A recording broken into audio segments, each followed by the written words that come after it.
You know, one of the things I like to do in my classrooms to make sure it's more culturally responsive is to create a learning partnerships between myself and my students. Now, partnership is something that goes both ways. Both entities are giving. It's not parasitic. It's not one-sided. But there's give and take on both sides. So how I do that with that partnership, just like if you're meeting someone for the first time, someone has to initiate the conversation for there to be some kind of interaction to go together. In your classrooms, as the teachers, the educators, you're the one that has to go first. So one of the ways I go first to create those partnerships with my students in my classrooms is I tell them up front, here's what I can do to help you. So they know my accommodations. They know my interventions on day one of the class. So for instance, they'll walk in the classroom and they'll already know, hey, this guy, he gives relaxed deadlines. He's going to give us some time if we need it. This guy, he's going to produce an exemplar example for every assignment, so we can look at it, see what A paper looks like, and jumpstart our thinking before we go. This guy, he's going to give us his cell phone number. We can text him or call him as soon as we need him and as often as we need him.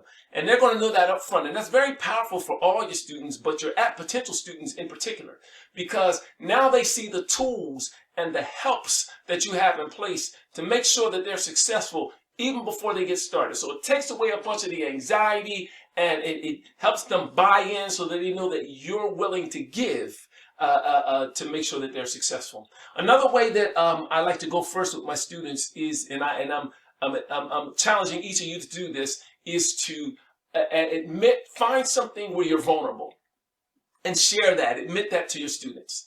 And then ask your students for help in that area of vulnerability. And you can partner with them that way. And here's one of the things that I do. I tell my students, listen, I don't like to grade papers. Never did, right? So there's going to be a lot of mistakes on the papers I grade. So I need you to partner with me. I need your help on this, right? So whenever I hand you back a paper, I need you to commit some time to look at that paper and that project, look at my feedback, look at my contents, make sure I didn't miss anything or mess anything up, because I usually do.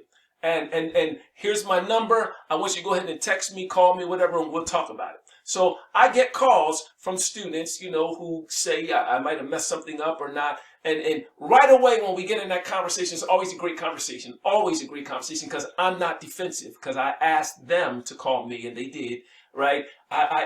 We get in that conversation, we're able to ramp it right up immediately to a higher Bloom's level of higher order thinking. We're all the way up into that analysis, evaluation, and synthesis phase right away.